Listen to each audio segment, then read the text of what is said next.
And, there's discussion about potential replacement. Obviously, right now we're on track to have a fight, but what was going through your mind while all that was going on? You never know. They're still young, shit can happen. But when I heard, I saw it on TMZ, got sent to me the link, and I was like, okay, went to the gym, that was it. Didn't really skip a heartbeat, didn't bat an eyelid. I just kept doing what I was going to do anyway.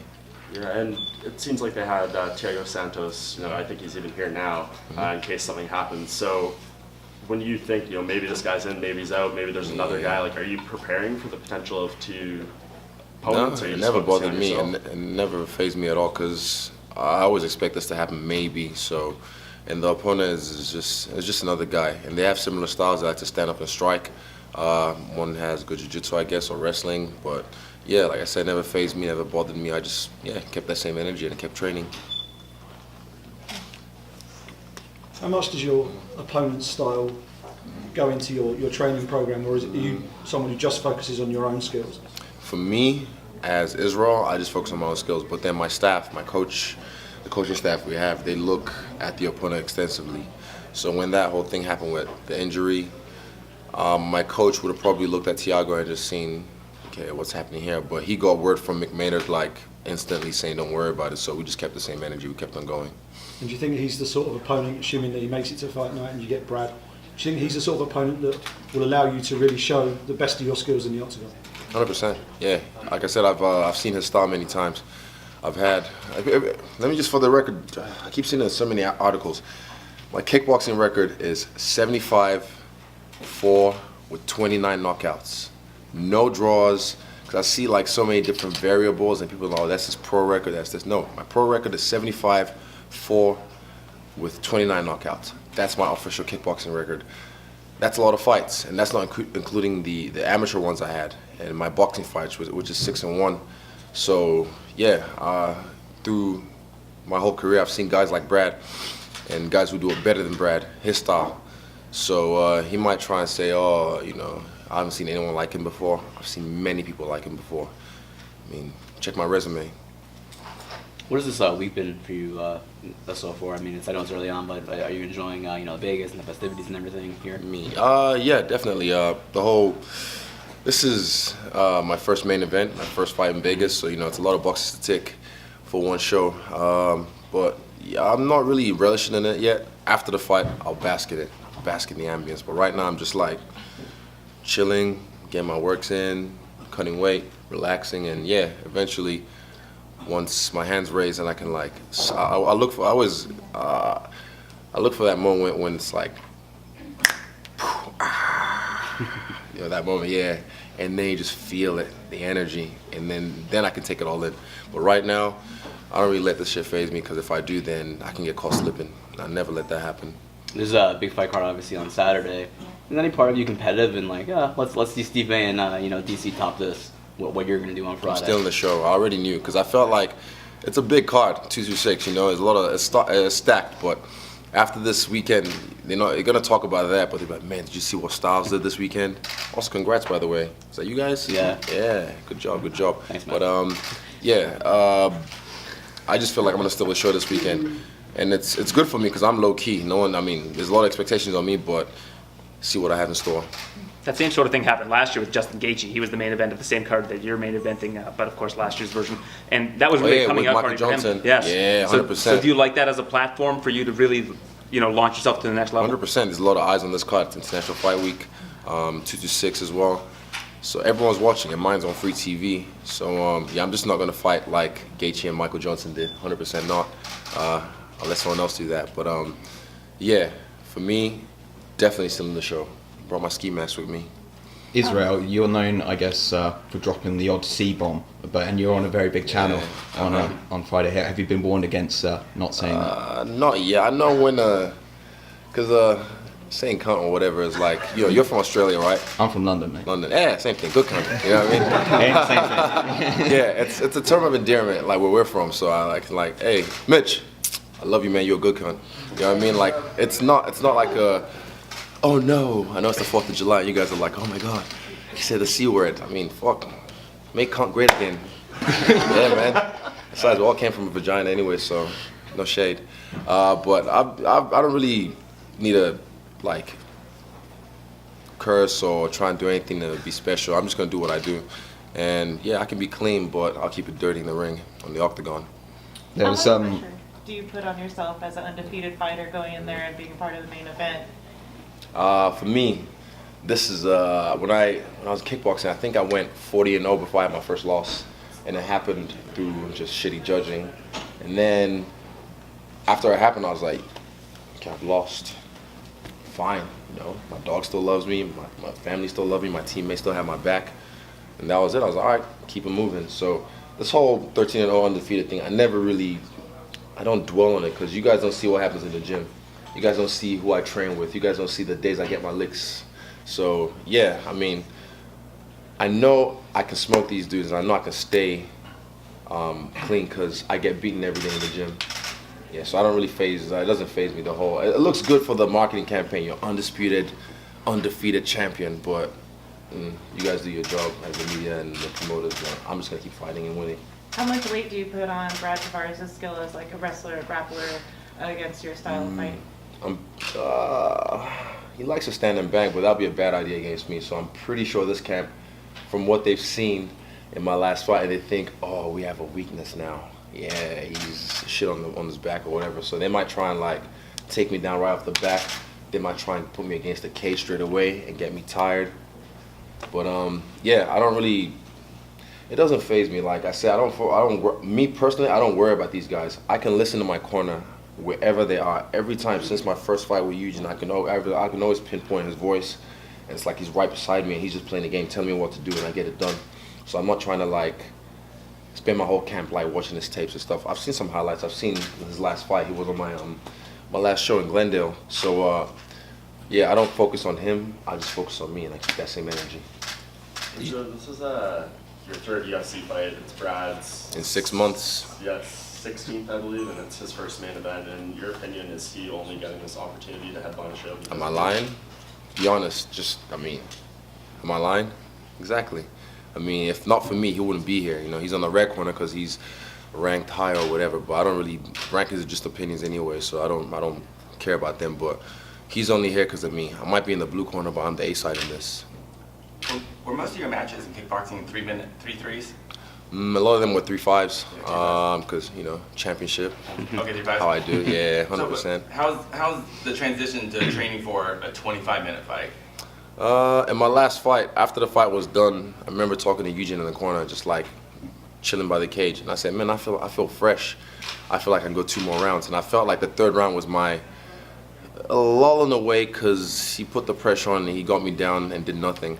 But then I honestly felt fresh, and I looked at Eugene and I said, I can do 2 more rounds. I looked right in the camera and said, 5 rounds any day. And sure enough, I have 5 rounds now. But and that last camp was based on a 3-round fight, my whole camp. So I was ready for a 5-round fight. So now I'm basing my camp on a 5-round fight, but I won't need 5 rounds for this fight. Like Mike said, Brad's a guy who's been at this for a long time, and for the most part, he's pretty successful. It seems like So the only people he loses to are like the Yoel Romeros and the Robert Whitakers. Do you feel like this is the one where you can kind of prove that you're at this level with this kind of fight? Look at the guys he's lost to. You know, the Romeros, the Whitakers. Those are guys that just fought for a title recently, I think in Chicago. So I feel I'm better than those guys. You know, you guys might have your own opinions. You know, everyone on the say their own shit, but he loses to higher quality competition, and I'm the cream of the crop. So come Friday night, it's another one. He's a very big middleweight. He probably looks more like a light heavyweight. I've seen him around. He's not that big. Does that matter to you though? Like, do you think that's a disadvantage for him if he's walking around heavier? I got guys like Dalton. I got guys like Stephen Warby in my gym. Guys like Carlos, who are bigger than him, and I've had to wrestle them off me from the back, off the fence, take them down, and strike with them. Even Junior Fa, he's a heavyweight boxer from our gym. Don't take his jabs, honestly. Like, he's a 6'5" Tongan kid, so you know how they are. And he's from Hawaii. It's not my first rumble with some Islanders, you know. I've been in New Zealand. I'm out here. I've been one-outing Islanders for a long time, so this is nothing new to me. Did you get a chance last week to see Uriah Hall's comments about you? I ignored all that shit because someone sent me screenshots like a few weeks ago, and I was just like, "What? Who's this?" He's a clout chaser. He sees me getting some shine, and he's like, "Oh, I won you." You know, like he's one of these like 6'9" type dudes. He just wants to jump on the bandwagon and say some shit and try and get some clout. But I ignored all that. Post fight, he can get it. And like I said, 226, I'm gonna sit cage side, and he better win this fight. If he does, I'll see him in the. You know when Rampage and Rashad did it, I want to see him. I want him to feel me because he's been around. He just avoided me the whole time. Brad, I seen him. He said sup. I said sup. You know. But Uriah is just. Next question. I don't care. You want the winner of that fight, though, right? You mentioned, yeah. He and Paula. Costa. What's it? Paolo. Not Paula. My bad. I'd seen you had some interest in Darren Till as well. What is it about Darren Till that stands out? He's great. He's good at what he does. So, yeah, and that's. I always like to think like Goku would. If Thanos was in Goku's universe, he'd be like, "Here's the last stone. I want to see you at your best and fuck you up." That's how I am. I feel like I want to beat the best guys, and Darren's a guy. I even said it before his last fight. I was like, "You're not going to be a welterweight for long," and he didn't make weight. So that's the second time. I know he's not going to be a welterweight for long, so I want to see that fight one day. It'll be a fun fight, and it'll be a good test for me. I mean, this is mixed martial arts, so I might even hit him with a double leg or something. But yeah, I want to test my stand-up against his because everyone keeps seeing it as a super fight. Those who know, and yeah, I already know. Do you enjoy wrestling? Yeah, bro. Like no one's ever seen. It's been my secret. Like even we have a guy on my team like Brad Riddell. He's a world champion kickboxer. You guys all know him, or some of you might know him. Beast. He's around. He's been wrestling for so long, but no one knows it. So same thing when he comes in the UFC or when he's been fighting MMA as well. Everyone's gonna try and take him down. So same for me. I've been wrestling for a long time. I've been doing jiu-jitsu since 2010. I've been wrestling probably since 2013. Well, properly since 2015, like consistently. So you guys see my life. You seen I've had now 2 UFC fights. How many takedown attempts? How many were successful? Check the stats. Don't even like sometimes stats lie, numbers can lie. But look at my fighting style. These guys shoot for the hip, and they slip. I pull them. I wear them like a pair of pants when they go for a double leg. They go for a single leg. I hit them with a choke. I can do anything. But you guys just haven't seen anyone keep me in a position where I'm uncomfortable. But I get comfortable with the uncomfortable. That's me. It's even on my alarm. I wake up and says, "Get comfortable with the uncomfortable." On this cold winter mornings in Auckland right now, trust me, your bed is just like your nest. So when I wake up and I get it done, trust me, I get it done. It's the biggest fight week of the year. Mm-hmm. It's your first main event in the UFC. What message are you going to send out to the division? I'll let everyone know who I am. Like I said last time, I pissed all over the cage. I'm shit on someone's grave, blah, blah, blah, blah. But this time, I really want to show out. And I feel like I'm going to lead less than 3 rounds, 2 rounds. Because he's one of those guys, like even you watch him when he fought Whitaker, the way Whitaker struck him was a little bit clumsy, but it was clean. Because Whitaker sometimes throws himself over his shots, over his center of balance. I'm not like that. I've done that in the past, and I've learned from it. So he's one of these guys, like I'll hit him enough times within the first 30 seconds to a minute, and he'll be like, oh shit, all right, takedowns. And then start panic shooting and panic striking. And you can see it in them every single time. And if it doesn't happen in the first, I get more comfortable with it as the fight goes on. So yeah, 2nd or 3rd round. But I just don't see this fight going 5 rounds. 5 rounds is too much. I'm finishing them. That last fight, if I recall, was a split. Did that annoy you? What? I just told, don't smoke crack when you judge. That's just the thing. I mean, how do you score a fight where I whooped the guy for 2 rounds, and then even when he took me down in the 3rd round, I was like, okay, I have my underhook, I have his leg. You got to posture up and do something. You got to make something happen. That's how you score points in a fight. And 30 seconds later, he was just holding me. I was like, all right then, cage, and I got up at will when I wanted to. And they can hear Michael Bisping like, oh, he's like a fish out of water in the ground. I'm like, dude, it's been 30 seconds. I'm not Hoist Gracie in the 90s. I'm just waiting for him to do something so I can get my jiu-jitsu on, But in time, you guys will find out. This is just the tip, and I got more tricks off my sleeve. You made your debut in February, then you fought again in April. Now you're fighting early July. Was the plan always to stay this active? Yeah, like I said, in 2016, I fought close to 25 times all over the world. So this is nothing new to me. I can fight this weekend. If something happens tomorrow on Saturday night, I'm gonna be like, yo, first of all, you gotta put the check up and then I'll jump in again. But yeah, I've even fought tournaments back to back. I think I did a heavyweight kickboxing 8-man tournament, and then 4 days later did a boxing 4-man tournament. This is unheard of. Like apart from guys like maybe in the East, like in Thailand, they fight every weekend. in the Western world, I was the guy fighting the most, you know, and not being a journeyman, like fighting and losing and getting a check. I'm fighting and whooping guys. So, yeah, I want to fight 5 times this year. After this fight, you know, we'll get some R&R in, and then, yeah, I'll come back again, close the year strong. Based on your kickboxing record, 5 fights this year is kind of light work for you. Easy. I do that in 2 months. If I've done that before in probably 2.5 months. Yeah, so that's nothing. How wary do you have to be about What's longevity? that? How wary do you have to be though of your career longevity and, you know, training and sparring and taking those shots? You know, it all accumulates over time. So how wary do you have to be of that? I am. While also keeping such a fast-paced schedule. It's the smart. This is where wit comes into play. Like I said, you know, would you say Gaethje and Michael Johnson were the ones who fought this time last year, and I said I'm not going to be that guy fighting like that. You know, trust me, I can, and I have before in the gym. I can bang. You know, hey, let me bang, bro.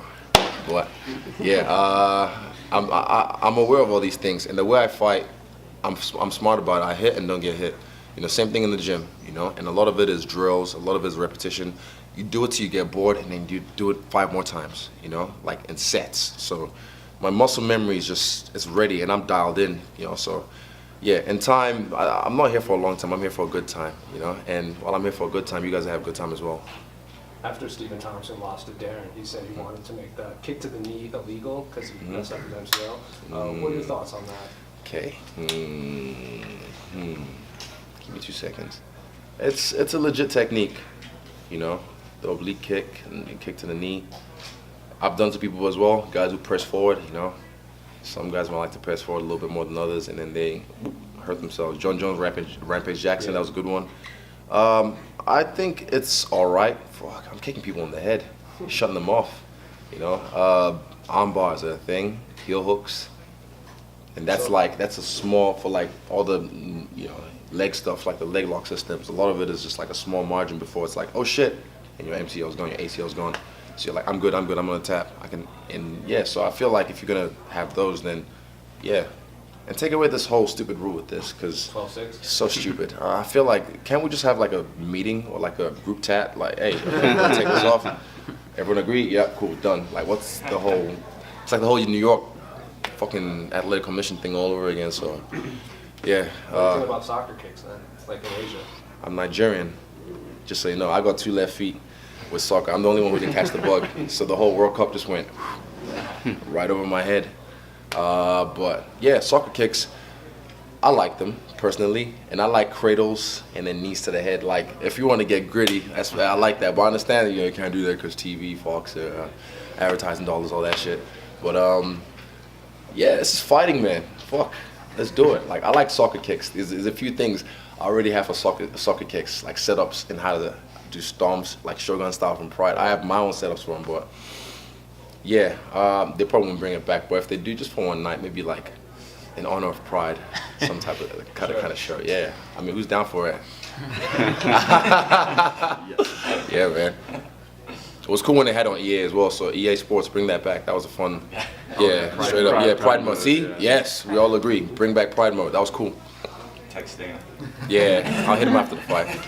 And everyone's like, oh, put him in the A. Everyone wants to play me. That's the only reason they want to put me in the game, but don't play yourself.